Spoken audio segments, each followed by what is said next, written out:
How to deal with negative people in your life. This is a common question we get asked so much, and people just not really sure how to deal with it and really feel like they're being held back from it.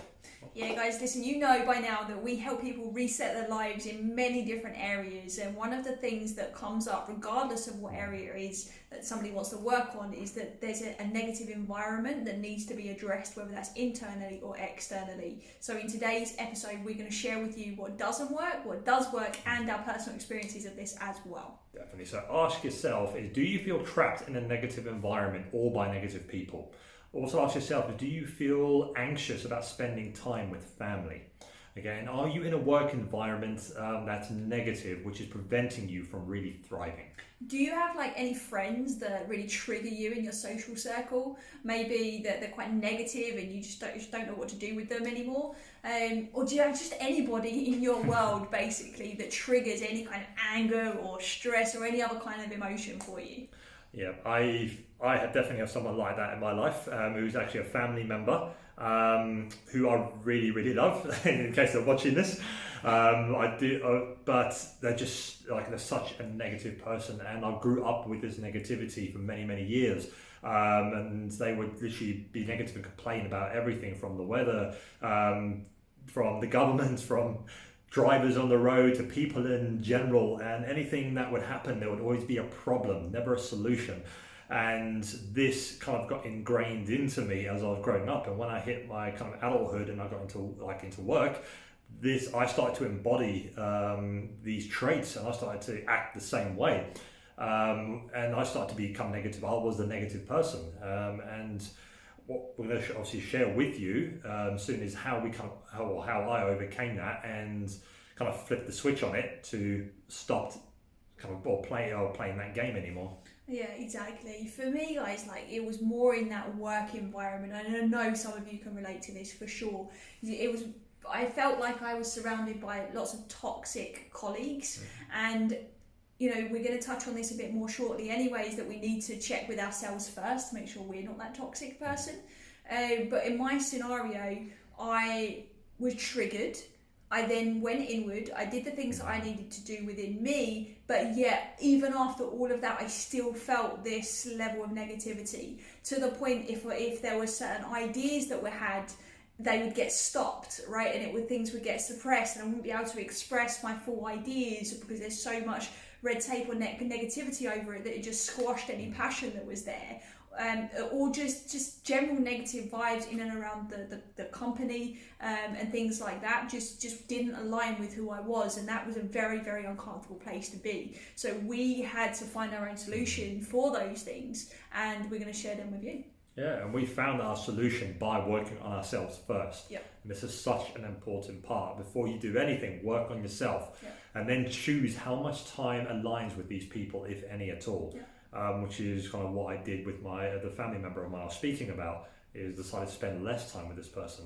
So this is where I started to enforce my own boundaries and to stay aligned with who it is I am and who it is we are. Once we enforce those boundaries, that's when things start to shift. So here's when you want to check yourself out first, okay? And that's what we did. So this is what we encourage, or we invite you to do as well. Yeah. Is you should check yourself first. Make sure you're not the negative person in your environment, okay? Before you try to change anything outside of you. Yeah, otherwise you just repeat the same thing over and over again. It might be, like my example, if I was to leave that job that I was in and go and work for somebody else, and all of a sudden there's still toxic people there, it's me that is the common factor there, right? So the more you can work on yourself, the more true you are to yourself, and then you can make decisions that align with who you are, who you truly are, so that you can enforce those boundaries. Because listen, when we did this, we felt so much more free, so much more aligned, less stress, no worries, literally,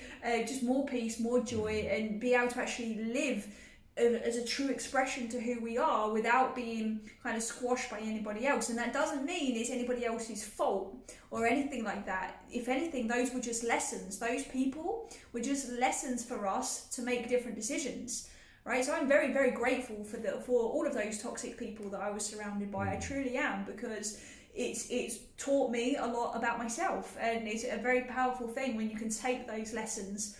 And I don't mean they showed me their negativity, which made me leave the environment. No, but they made me go inwards and figure out where I needed to go next. And in many cases, when I first started working on myself, the negativity didn't seem so bad. It wasn't as bad as it was before because I'd still worked on some of my stuff that I had going on. So I was able to accept people in the way that they were, for example. Therefore, I didn't get triggered anymore. Therefore, my experience of their negativity become reduced, if that makes sense. Yes, definitely. Yeah. Again, it's exactly the same happened to me. Obviously, my family member, when I spend time around them, obviously the limited time I do set, it doesn't affect me as much as it used to, because again, I know it's not their fault, it's not my fault, it just is what it is, and I just accept them for who they are. But again, I'll just limit my time from it, and by doing that, again, it creates that freedom, it creates that stress-free environment. And I remember when I started following that concept, it was crazy. Like my stress levels dropped dramatically. And when that happened, you could just do you so can much feel more. it. Yeah, you can just think, okay, I don't have to feel like this. I don't have to act like this. I don't have to take on that energy from that other person. And that just creates space for even more goodness, doesn't it? For sure, definitely.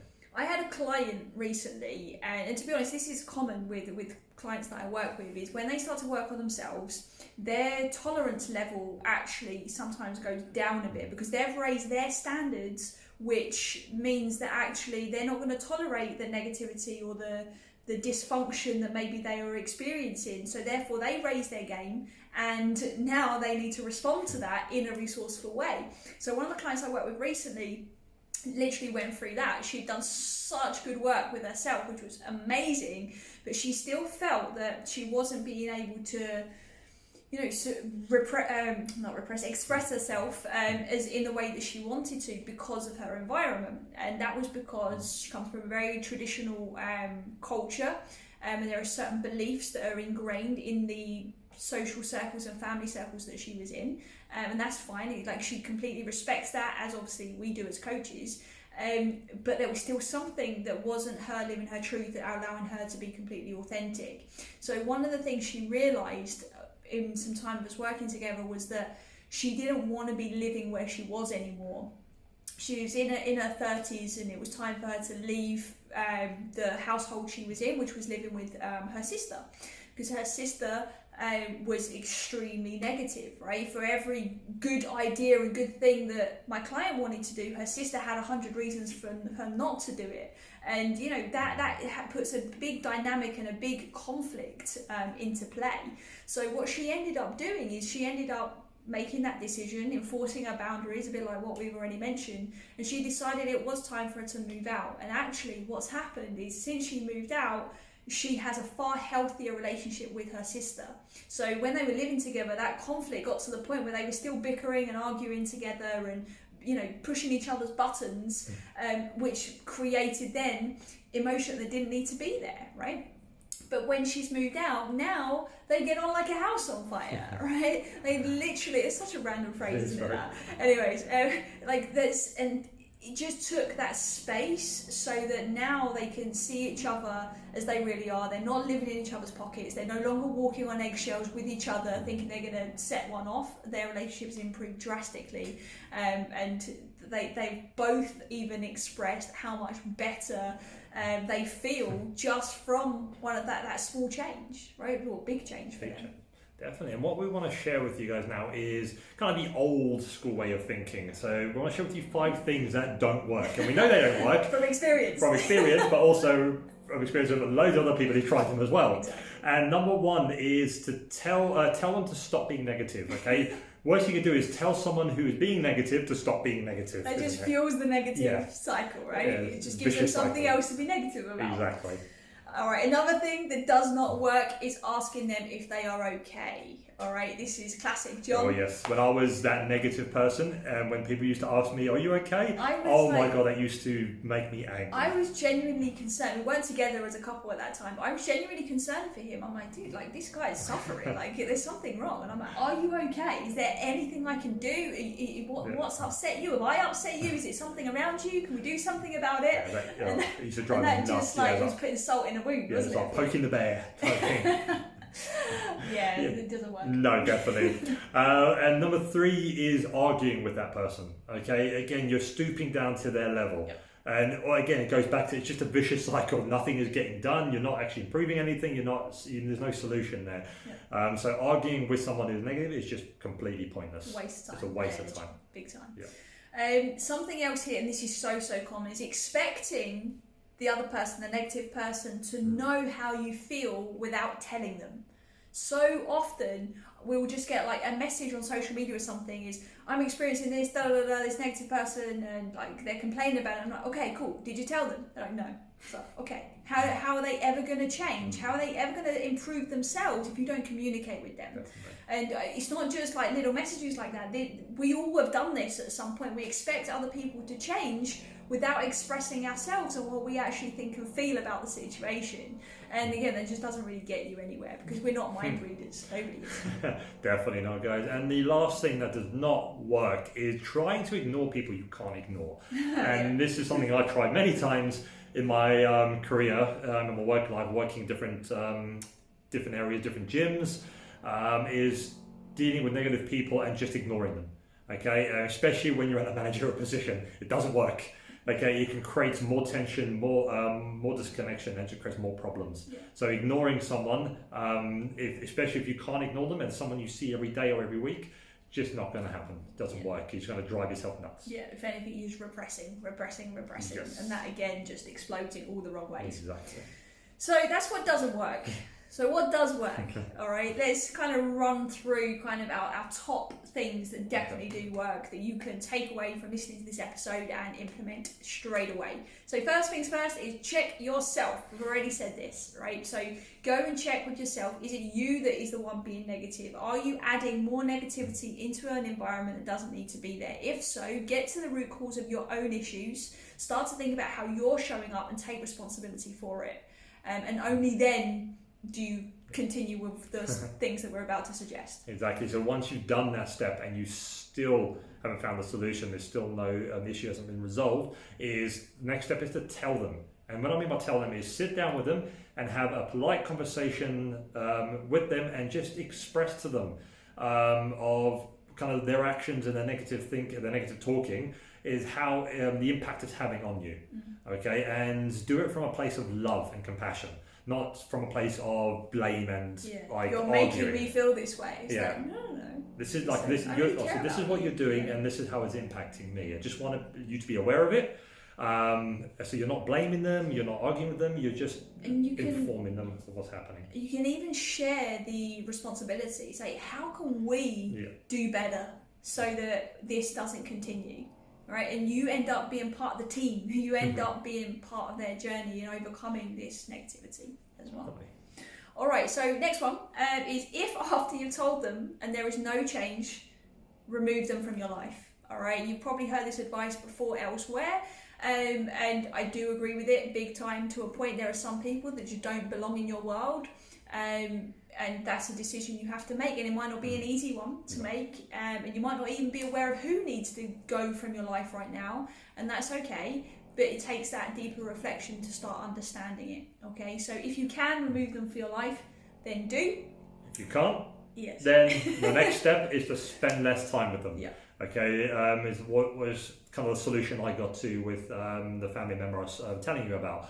Is I couldn't get rid of them from my life. Obviously, I do enjoy seeing them. But in small doses. Yeah. So my choice, my decision was to spend less time around this person. Okay, and that works. So I got to that step, done it, and that works for me. So if you can't get rid of them from your life completely, can't remove them, then work out about how much time that you can spend that aligns with with these people and what you want and the person that you are and that you want to be. I mean, look at the example that I gave you of my client that I was working with and her sister. It's the same scenario. Just because they don't live together now, they actually spend less time together, and actually that less time is so much more quality that it's allowed them to really reconnect, and so it actually can be like such a positive, even though it sounds like a negative, like you're going to lose something, like you're going to lose this time with this person. Actually, you're probably going to gain so much more from it, which is a nice surprise sometimes. Yes. Okay, so the next one is understand it's not personal. Okay, somebody else's negativity is not a reflection of who you are. Okay, it's a reflection of what is going on inside of them and the way they are perceiving the world. It is not anything to do with what a good person you are, or what a not a good person you are, or how enough you feel or not. If you are feeling that way, that it is personal, again, it's just a little indicator to say it's time to look inwards and deal with those inadequacies and insecurities that you think that you have, because those are just beliefs, okay, that you can unlearn and figure that stuff out for you. So just remember that it's not personal, it's just a reflection of what is going on within them.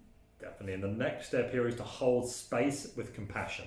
Now, this is where you've got to ask yourself, okay, how can you accept them as they are, and can you be okay with it? Yeah. So if you can't, then, well, inner work. Right? It's inner work to be done. But if you can, then that's obviously like that's a big step covered to you being able to, okay, you know it's not personal, you can't change them, you accept them for who they are, and you are okay with that. Yeah, exactly. You get to the point of like, if you want this person to still be in your life, because you obviously do, otherwise you would have removed them in the earlier step that we mentioned. So if you do love and care about them, there is something there in which you can accept and be okay with. Sometimes we have to sacrifice a bit of negative chit chat because we actually really love and care about the people deeply. So it's really essential that you keep that in mind, and that becomes part of your boundaries mentally as well, and you know where that line is and when that line gets crossed or not. Okay, nice. So listen, the last thing, and I think one of the most powerful things you can do in any context, is lead by example. And what I mean by this is every time somebody says something negative, you flip it to a positive. Okay, that is exhausting though, given doing that over a long stretch of time. Very exhausting, but it can work. Obviously, make sure that you are the one that is actually being positive or being more resourceful rather than always positive. You don't have to always be like happy, clappy, jazz hands, right? That's not what we're saying here, but what we do want you to do is be resourceful so that you're not on that negative side of the fence and you're not seeing the world through this like grey lens. So that's one thing from leading by example. But another thing you can do, and I find this one very entertaining to do, I'm not gonna lie, so this is a little trick called pattern interrupt, which is where you interrupt somebody's habitual nature. So let me give you a silly example. Like if somebody's complaining about the weather and they're like, oh, it's raining outside, again, what a miserable day. You then go to the other extreme, okay? So you interrupt this pattern by being shocking. So if somebody says that, you're like, oh my God, yes, you're absolutely right. My life is over. Today's going to be the worst day of my life. I'm so upset. That's going to shock the person that was complaining about the weather, because it's like completely out of like the norm. And then they're likely to say, well, all right, it's not that bad, is it? And so you're going to get and provoke a different response from that person. Will it fix it forever? No, probably not. But in that moment, it will shock them enough. And if you do that enough, and I don't mean you do it every time they say something, because that would get really irritating for everybody involved, but in the sense of if you do that like once a month when they say something, eventually they might even say to you, why do you keep doing that? And maybe that's your in and your opening to have that conversation that John mentioned and say, well, honestly, sometimes the negativity affects me a bit, so I just react that way in hopes that you're going to change. Therefore, now you're expressing yourself and telling them, and they're going to be like, whoa, okay, wow, that's a good point, right? And then you can move forward from that. Definitely, guys. So what we want you to do now, well, once you've finished watching this episode, once you've finished listening to us, is what we're going to do is make a list of all the negative people in your life.